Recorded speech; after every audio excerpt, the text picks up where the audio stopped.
G'day legends, I hope that you're having a fantastic day and so far a fantastic week. Now, it's a Thursday, that means I am 4 days into this round of chemotherapy.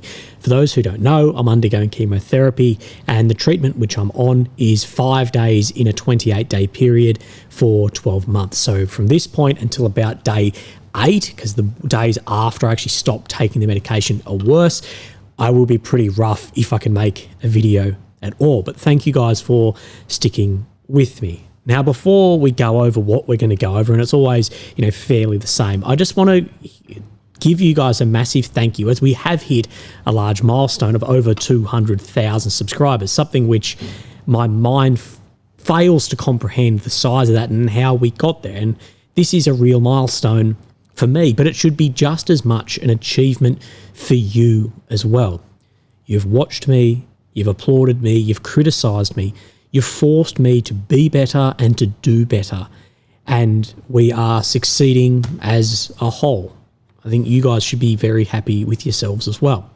And I think we have somewhat successfully made a space that has many different opinions, different experiences, but a willingness overall, a willingness to listen, to potentially change our minds when presented with facts or different opinions, and we share our experiences. And I'll say I'm proud of every single person here, whether you disagree with me, agree with me, regardless, I'm proud of everyone and thank you so much. So legends, as always, we have a lot to go over. So we will look at the maps, we'll look at geolocations, we'll share across different sources of maps, and we'll look at where Kursk has had a large change in Russia's favour as well. I want to talk about strikes and FABs as well, as there's some more information about the reduced amount of FABs we've seen.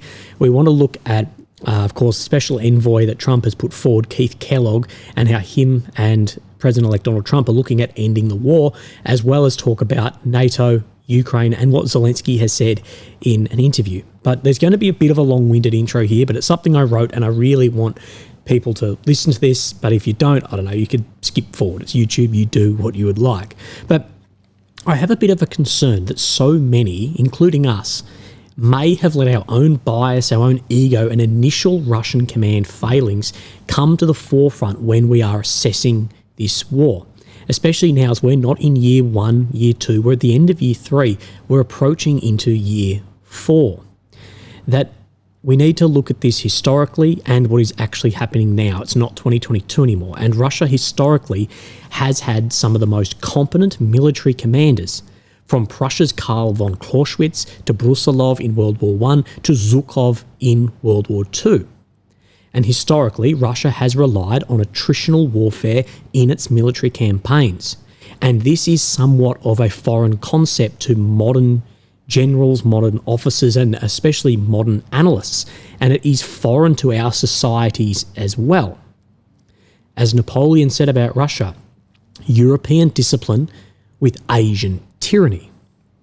And attritional warfare strategy has been both successful and disastrous for Russia historically, but it does remain at the forefront of military thinking, driven by the belief in the power of sheer persistence and ability to outlast opponents through force and attrition leads to victory.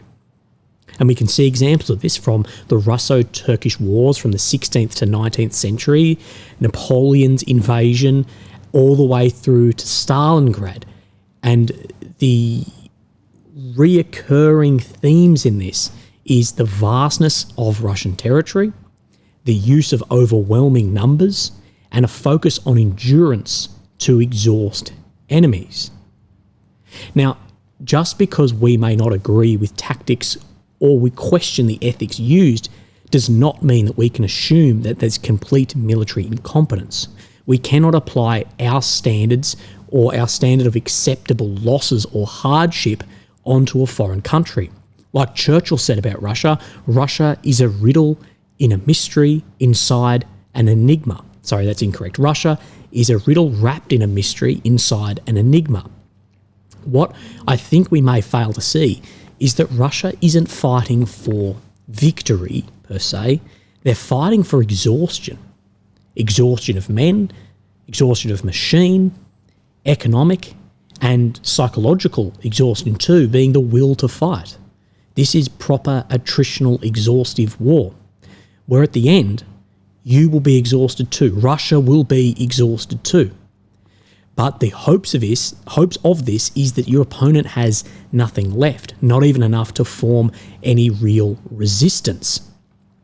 And you are relying on your own citizens to withstand the hardships of this, to fight like this. And I don't know if Western countries could fight in an attritional aspect like this, from ethics to morals to command. I don't know if we would be able to. But if you look at what Chekhov said about Russia, to live in Russia is to know how to suffer. And Fyodor Dostoevsky, he has said, the strength of the Russian people is in their ability to endure and rise again. And this is where I'm getting to, is I believe that these military commanders have just fully lent into, we're going to have massive losses of man, machine, economic, all of this, but we will endure, we will rise. It may take decades, but we will have an exhaustion of how they see their enemy at the moment.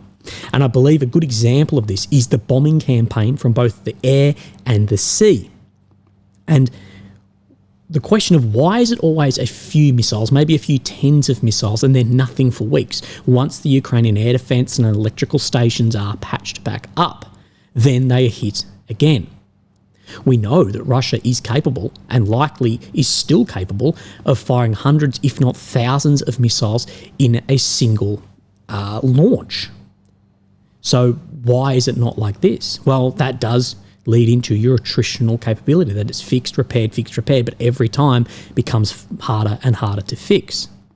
And with these missiles, it's not just industrial capacity. Maybe looking at new stuff, maybe it is limited in that Russia can only fire tens of these new weapon systems. But the sheer amount of missiles that the Soviets made during a period of NATO paranoia, there should be no shortage of these. Even when some of the ammo depots, when Ukrainian drones meet them, occasionally turn into the sun. And this is where people talk about Russia's whole idea of how to fight this war shifted. If Russia took Ukraine in 3 days, internal resistance, it would make it absolutely impossible to occupy. And I still believe Kharkiv, Kyiv, Lviv, Dnipro, Zap would be impossible to occupy at this point in time. But if instead you take somewhere in 5 years, and the way you've been fighting is you kill anyone who would fight back, you either have killed them physically or you've killed them spiritually, therefore your resistance once you're occupied will be far less. And maybe the first sign of this is when the war changed from that 2022 to what we're seeing in just attritional war now. The first sign, or one of the major signs, should be when Russian President Vladimir Putin replaced the Minister of Defense, Sergei Shoigu, of course a military man, with Andrei Bulasov, who is an economist. And of course, in a protracted attritional war, resources is the winning factor, both human and machine and money. And this is how historically Russia has had major military failures as well. Failure in attritional war tends to occur with logistical problems, an underestimation of the enemy's resilience, or domestic instability hinders then Russians' strategy. The Russo-Japanese and the Soviet-Afghan wars are prime examples of these, from military failures, logistical problems, underestimation of enemy, and domestic instability. And I would go as far as to say 2022 is also an example of this, especially underestimation of your opponent. And Otto von Bismarck, who's not the first quote in this video today, has said the power of Russia can only be undermined from within. Of course, that's that domestic stability that, of course, led to the loss of the Cold War and other conflicts as well.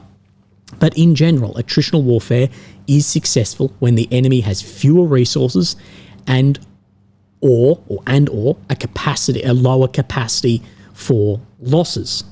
And this is where I saw that shift that we talk about from the end of 22 to where we are now. The Russia is going, we got to fight this long, and we have a higher capacity for losses and far more domestic available resources. Ukraine may have more available, but the West, of course, have their arms around that first.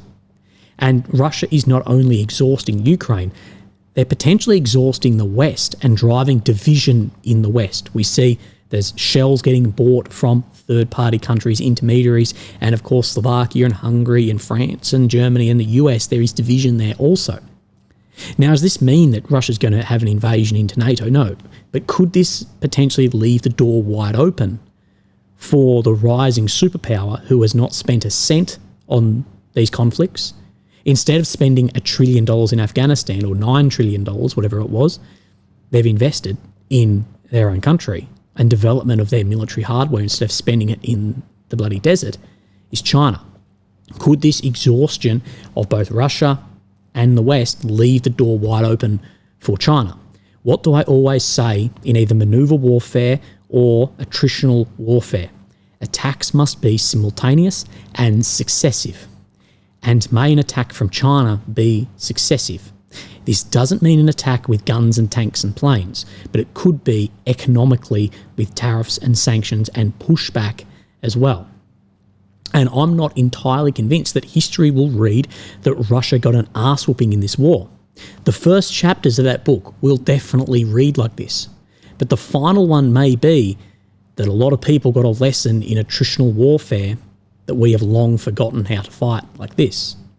A quote from the Prime Minister and Minister of Internal Affairs under Tsar Nicholas II in the early 20th century said, "Russian people are slow to harness as they are swift to gallop." And we've heard very similar from Sergei Lavrov as well. And you can see the war has been fought somewhat like this. And if you look at past wars and look at just the Eastern Front, World War II, rings true again. So that will link into what we speak about, how Keith Collego and Trump see the end of the war and the maps and the strikes and everything else. So let's look at strikes first. Now, there are some very important strikes. So there has been large fuel depots go up in flames from Ukrainian drones, as I said earlier in this war, turn into the sun near the Engels 2 bomber base. Of course, this is where a lot of Russia's strategic bombers are, and a lot of the fuel there up in flames. That's just one video, but there are multiple videos of this. Of course, in Zaporizhia, which you will have seen as well, there have been multiple glide bombs, FABs, then hit Zaporizhia itself. And we have been reporting on this because it has been an important development that in the past couple of months, for the first time, FABs, these glide munitions, have hit Zaporizhia itself. So if we come onto the map, we'll look down in the south here, and this is Zaporizhia. We'll look at where the zero line is. Now, where are these bombs specifically being fired from? We don't really know, but some at minimum 30 kilometers behind the line. So these glide bombs being able to reach Zaporizhia. So there's been attacks both ways last night. Now, we'll have a look at what the Kyiv Independent has said about this. Russian forces targeted an industrial facility in Zaporizhia on Jan 8, killing 13 people and injuring 63. Russian pages, they're claiming that this industrial facility was producing drones. With any strikes, people always get into me for ignoring strikes. I bring up strikes that I believe are strategically or tactically important. Some are not. But the biggest reason of that is it's impossible to know what exactly has been hit as well. The attack was conducted using FAB-guided bombs, Zaporizhia Oblast Governor Ivan Fedorov has said. National Police, the bombs exploded among a crowd of people between the infrastructure's facility, administrative building and the road. The attack damaged apartments, buildings and industrial facility. And there is footage of that entire industrial facility up in flames as well. So was it a facility building military equipment? I don't know. I can't say yes or no. But if we put two and two together and go, well, is much other industry, if it's an industrial centre in Ukraine at the moment in a fight for its survival and an existential war, most industrial facilities we could almost assume are building some level of military equipment. But it's always horrible when civilians get caught up in things like this.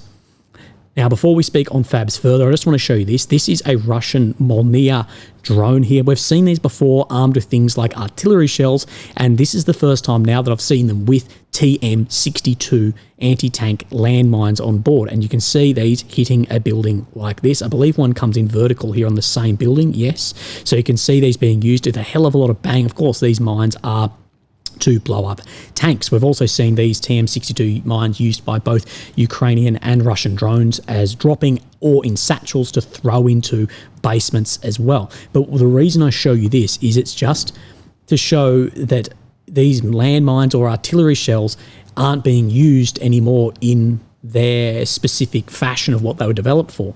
That Russia and Ukraine are saying, well, okay, you send us this cluster munition, we are better off pulling this apart, putting it on drones, using it that way. Same with mines. It just shows how important drones are on the battlefield.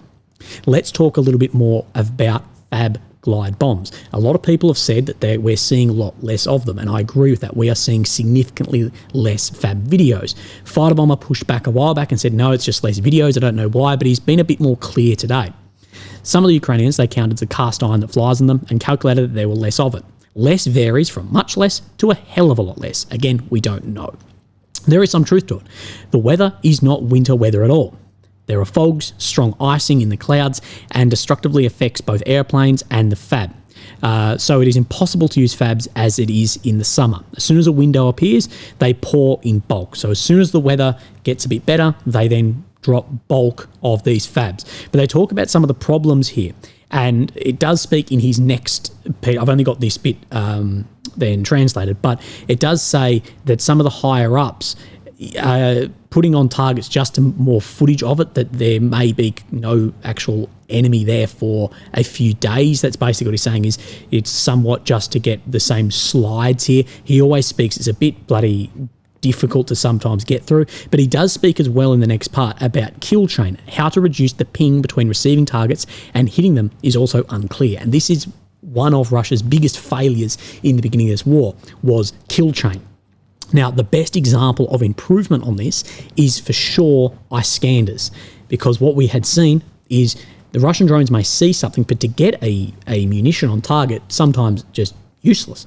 Iskanders have been the biggest improvement on that. One, more of them seem to be available, so industry, but I don't believe it's that. It's only 10% of it. I believe the other part is policy, that the Iskander missile battalions, they've come under artillery. So the artillery commander firing the guns, doing whatever on the ground, or the forward observers, they can then call in those weapons, and it has sped up time on target kill chain significantly. And that is something that I think we'll see the further development of with HIMARS and TACMs too, is further kill chain, because we have seen the US criticise Ukraine for some of these not being as high priority targets as it should be. But again, a target has to be there for you to hit it.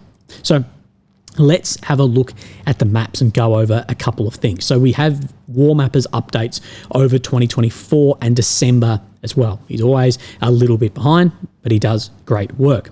Changes in Russian held territory over the last 12 months. So you can see from this graph, you can see how this has then grown over the later months in the year down to then December, where you have seen it shrink. Now, if you do combine both of these, Russia did return 17.6 squared kilometers in Kursk. So the total there was 425.6 if you include Kursk. But of course, you can see a reduction in this amount of ground in December. And this is no surprise at all. I don't know why people are surprised by this, as the weather is poor. We come down and we see that this is, War Mapper has said 3,200 kilometre squares for 2024, and we reported the other day Deep State was 3,318. So all in all, fairly close, but War Mapper, as always, is a little bit more conservative when it comes to any gains. And Deep State is very conservative too, but I wish other maps then released so we could have like 10 lines on that, so we could show what all the maps are saying, which that's important. And we have for January, including today's updates, that Deep State is showing 75 square kilometres have come under control by the Russian forces, further occupation this month. And we will see as well, I believe, a lot of this slow down on offensive actions, including Ukrainian offensive action in Kursk. Remember, only a few days ago, this was being hailed as the next big thing. The Moscow bloody river party was about to happen. But if we look at today on the map and then go back to yesterday, we can see that there is a significant amount of ground here.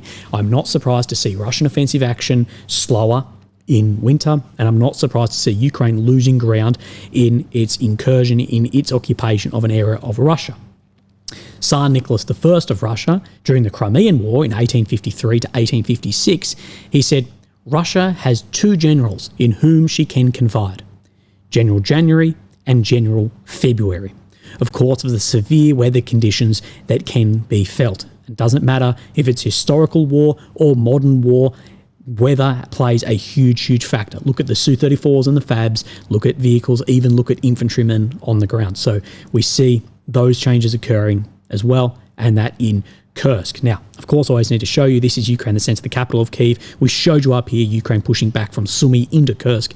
The red area is occupied since 22, the purple since 2014. We will flick this on and you will see straight away there is a fair bit of red on this map to do today in 6, 7, or how many are we going? 5, 6, 7 different front lines. Now, Syriac has less updates today, but there's a few important areas I want to show you.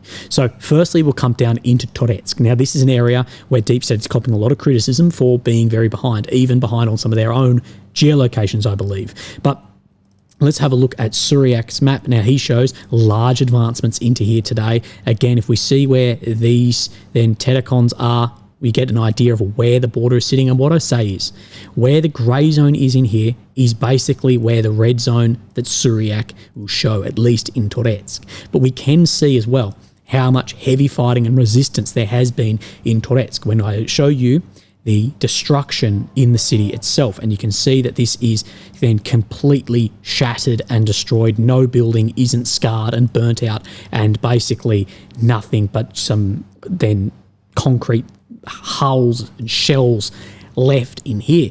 And this tells us about the resistance and the fighting in here compared to when we saw Selyadov or Kurakhove come under control.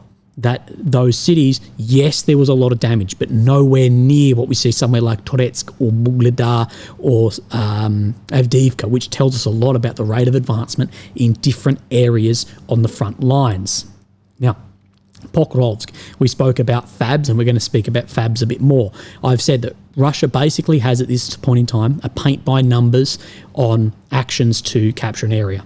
Secure the flanks, continue moving on the flanks, hit with Fabs to soften, hit with multiple launch rocket systems, and then in that as well is your TOS-1s. You hit with all of this, move up, as well as drones in the play there.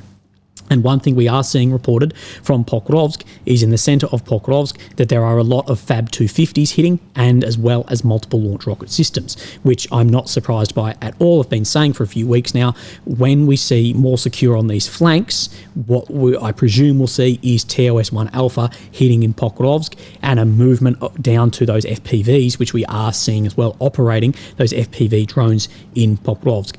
If they can eliminate the EW in here, the Ukrainian drones able to come back into Russian territory is going to be then limited. Therefore, those short-range TOS-1s, which are highly susceptible to drones, will then be able to fire into these areas. And that is most of the areas we see Russia take. It's sort of that paint by numbers. Now, before we have a look around there, I actually want to come up and look at Kupiansk. Now, of course, no changes shown on this map today, but there's some important areas we need to speak about where there is a large envelopment. Of course, there's the Oskil River runs through here, as well as where we're seeing some pontoons and some more Fabs landing. Remember, when the weather is better, then fighter bombers saying they're landing the Fabs. So this first video here is just south of Kupiansk. We see a pontoon bridge here. You can see these other bridges are down, but a Russian missile then strikes this pontoon bridge, then showing it destroyed at the end. Now, sometimes pontoon bridges can basically float underwater and be passable by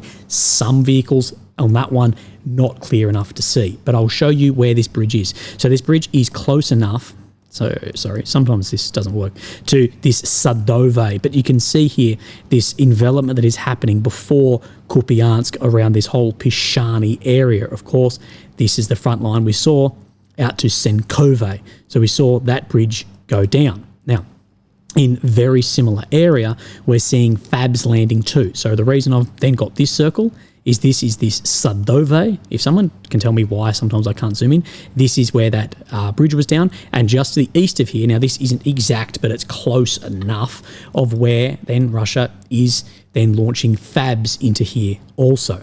So you can see just here, Fabs landing and destroying areas in here. So increased amount of munitions landing and cutting off areas. I believe Russia will want to somewhat close up this area, of course, in the Kharkiv Oblast towards Kupiansk, or get more controls on the flanks of here. Now, let's move our way down. We showed you Toretsk. We have this front here, the Baranivkia front, where Deep State is showing more movement today. This movement is coming more in line with what Surak is showing, except Surak shows more something like this. But you can see a pocket has developed here regardless. So there is this movement. Then we'll come across to Pokrovsk, of which we were speaking about. Russia has increased its position by about 2 kilometers towards Udashne. Let's get a measurement to this road, 1.85. Does this work? In Dashne, about 4 kilometers. So they are increasing their area there. Of course, this is the border of Dnipro Oblast and Donetsk, about 7.4 kilometers. And just to the south of here, closing up more small pockets as well as Nizoroya, Santivskia. Look, this between here, that would be fully closed up. So there's an advancement there of about 2 kilometers as well as the pocket near Kurakhove. And those who say Kurakhove is not fully occupied yet, I don't know what you're on about. 95% plus or well over that, 99% is. So in my belief, it is 100% occupied, and that pocket of 3.3 kilometers is then closing up on that front. We have then this map of Suryaks here, and what we can see is this is Kurakhove, this is this Slovaninka, so right up in here where this is pushing out. Again, these maps showing similar and just showing a small push outwards from then Kurakhove as well, basically underneath where this dam sits. Remember, this dam was destroyed, we presume, by Ukrainian forces, destroying that by the footage we got, but Suryak is showing that they're more pushing just to the inline on the southern edge of this, which wouldn't surprise me at all. Now, there is one more, there's one more update here to show you, and we come back up into Siversk, Vimimka, Spurny front. Now, this is an area, there's a lot of grey zone, so the grey zone in this is, say, 2 kilometers deep. Everything's 2 kilometers today. Then we get this map of Suryak. Now, what we can see is we need to look at this red dot is Vimimka. We can see where the train line is in here, and you can start seeing where there are dramatic differences. This red dot is this Ivano-Darivka, as well as this reservoir. So just to the northeast of here, so just in this sector, is saying that this is coming under control. Sorry, incorrect. Just in this sector here. But again, it's hard to tell, but it does show significant differences between the maps. If we were to go to here, somewhere like a 2.5 kilometer difference, but time will give us an idea of where these maps are, especially if the war ends.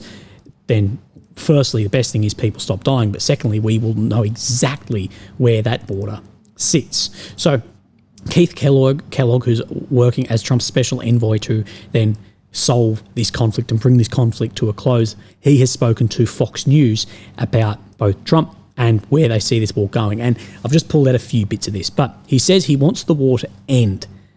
It's carnage with huge losses on both sides. People need to understand he's not trying to give something to Putin or to the Russians. This is when he says he is speaking about, of course, President-elect Donald Trump. He's not trying to give something to Putin or the Russians. He's actually trying to save Ukraine and save their sovereignty. And he's going to make sure that it's equitable and fair. Now, he also says the biggest mistake he, referring to Biden, has made is he has not engaged in any conversations with Putin. And this is in relation to Trump's comments about pre-war negotiation failings as well. But since the war, there's been no conversations, no discussions, nothing between the American leadership and the Russian leadership. He says Trump, knows you have to talk to people to get an end state. Kellogg said he would like to see this done at 100 days. Would he like, for a personal thing, of 100 days to end the conflict for a solid, sustainable, and we can stop the carnage. There's stop the carnage, be solid and sustainable peace. Now, we come back up into here, and a lot of people are getting on this, that he's actually trying to save Ukraine and save their sovereignty. I believe Trump observes, and that his advisors are basically suggesting that this war has crossed an event horizon for victory for Ukraine, and that it's all going to go downhill from here, which since 2022 is my read on this as well. And this is why he wants to put an end to this war as soon as possible and pressure Russia and China but that he believes if it's not ended now, it's going to get worse, and Ukraine's going to lose more of their sovereignty and potentially lose even more of everything else, including people also. That's how I think Trump sees this war. And we have spoken about then in the Arctic, Trump talking about Greenland and Canada. What that does is that puts a hell of a lot of power on Russia's hegemony in the Arctic. Also, we spoke about that yesterday. I'll speak about that more into the future, as I'm sure it will become way more relevant than people give me credit for. So we have a few things here. This interview with Ukrainian media and, of course, President of Ukraine, Volodymyr Zelensky, that Ukraine has the right to demand strong security guarantees. The President of Ukraine emphasised that Russia's war against Ukraine became possible precisely because Ukraine was not a member of NATO. But people will push back on the war is caused by that also. About looking for that membership. There's a few reasons here, but that is at least a big part of it. You cannot deny that, and people who do deny it, I don't know who they're listening to. There's multiple reasons for this, but to say that that's not a factor, you're sucking on the glass barbecue. This is the media, as this correspondent reports. Zelensky said in an interview meeting with the current OSCE, the Organisation for Security and Cooperation Europe Minister of Foreign Affairs, Republic of Finland, Elina Valtonen. Chairman is its own word. It's not chairman, chairwoman, chairperson. Chairman is its own fucking... God, that pissed me off, except if you're a fish of them. Anyway, this is what he said in the meeting. In particular, the head of state would comment on the latest statements by US President-elect Donald Trump that Ukraine has allegedly never been seen in NATO and that the new president understands the Russians on this issue. Understands and agrees are very different things. Many don't see this, and that's what I was trying to get at with Keith Kellogg. It's trying to get at what I've been saying recently, especially with some of Trump's comments. Understanding something, if Trump says, I understand Putin's position, it doesn't mean he agrees with it. He may think it's ridiculous. He may think it's silly. But if you put yourself in his shoes, can you get an understanding of that? If you can't do that, then you're not going to be able to analyse something effectively and how someone sees it or respond to that effectively too. It's like if you're in an argument with a kid. You need to be able to see from their perspective what this is. Zelensky says, I'll tell you frankly, we have never been in NATO. And there is nothing new for me in the fact that Ukraine, unfortunately, was not protected by a serious alliance of security guarantors. It was, but then it was broken, and many people have bloody responsibility of that breaking on their own shoulders also. The President of Ukraine noted that those countries that are members of the alliance are not at war. At the same time, Ukraine was not in NATO and it was attacked by Russia. Yes, Ukraine was not in NATO. The alliance, I would say that the alliance is at war. It's in a very quiet Third World War or a second Cold War. I'm not sure where I sit on that, but that is two different things. Zelensky emphasised, to be honest, I believe that we have the right to demand from the world, which constantly claims leadership, and from countries that claim peace in the world. I believe we have the right to demand serious, strong security guarantees, saying, well, if you claim that you are the peace and that you are the leaders, then if we want to be part of that, we have the right to demand this also. But you can see why some people say that it's a bit insufferable here too, because what I'll say is, yes, but you still have to meet the requirements for this. And one of the unwritten requirements is that you're not at conflict at the time, which is very difficult here. NATO doesn't want to be dragged, especially Germany, the US. Other countries want to be dragged into war at this point, but they do not want to be dragged into a wider scale war too. Saying, I have constantly raised the issue for security guarantees.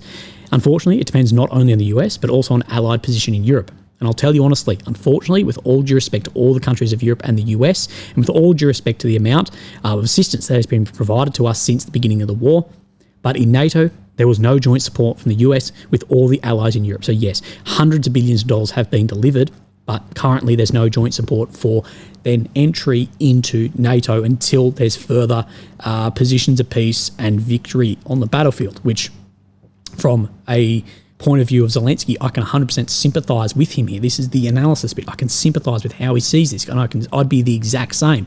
But if I was a statesman in a NATO country, I'd be saying, well, I don't want to go to war either for a country that is not in NATO.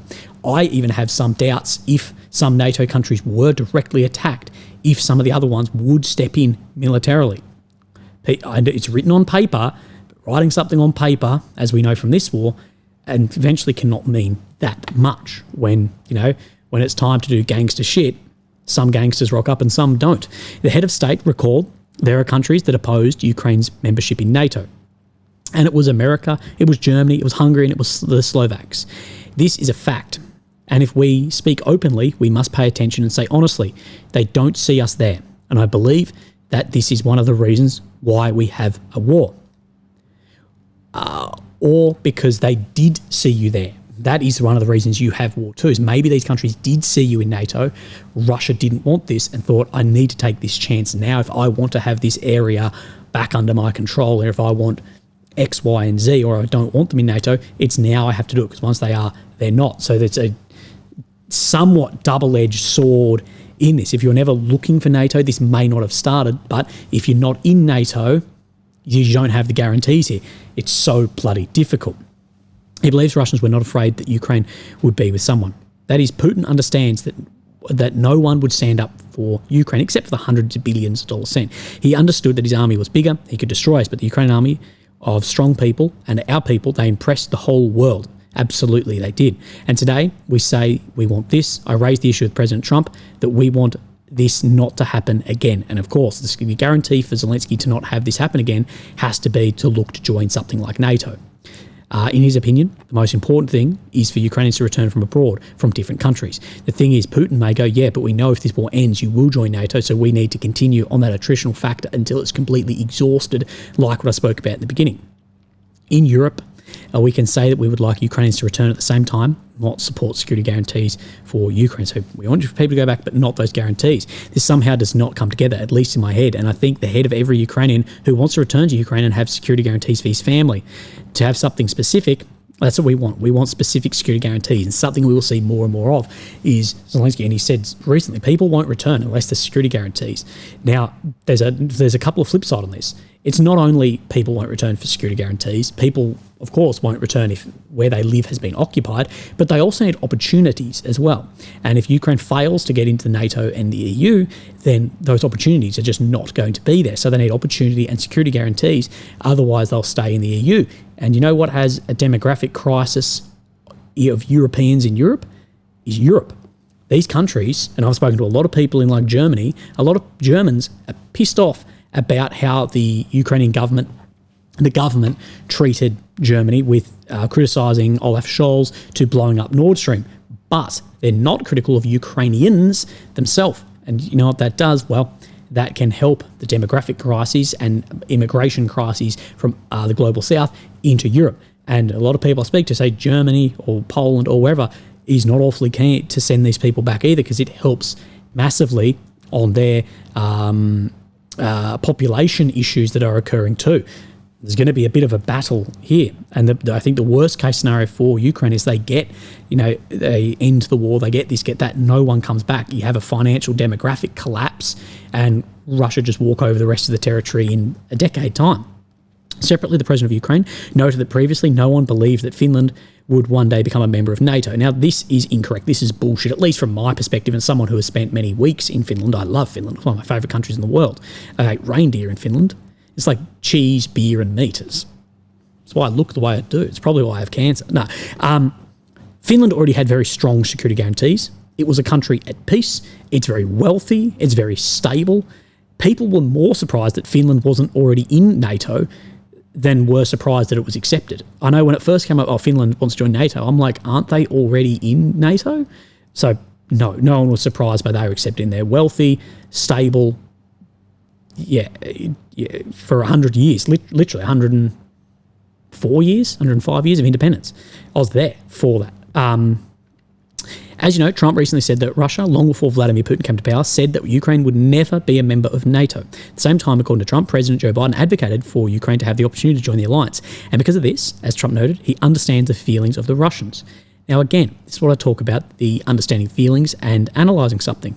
Whether it's right or wrong, it's besides the point, but if you betray the essence of what those arguments said or was publicly stated, I can see why then Trump says, I understand the feelings, because there was essence of agreements said that does look like it's gone back on what was said. And I showed you that then yesterday. So whether it's right or wrong, whether Putin's interpretation is right or wrong, it's not justifying anything, but if you want to analyse it like Trump is, you have to be able to look from how would he be seeing this, not how are we seeing this. And that's what I wanted to, that's why I brought up in the beginning about how are we seeing this war, how do we see war as analysts, as Western NCOs or officers, compared to maybe other countries with different standards on things. And this sort of part here goes into another Otto von Bismarck quote. I'm 95% sure it was him. Do not expect that once taken advantage of, Russia will forget it. And in my opinion, the Cold War, in Putin's eyes, never ended. I believe he thinks there was a betrayal. There was betrayal on internal as much as externally. There's been betrayal. I think he sees betrayal since then too, and that it has never ended. And for Russia, I believe even, to Putin, to other leaders there, they actually don't believe the Second World War ever completely ended either. And there's plenty of wars you can do this back from and go, the reason we had the first, the second is because of this and that. And we can go into that at some point if you'd like. But legends, I'm exhausted. I'm fighting an attritional battle myself over here. Look after yourself. Have a great day. And I'll speak to you tomorrow. Thank you. Bye-bye.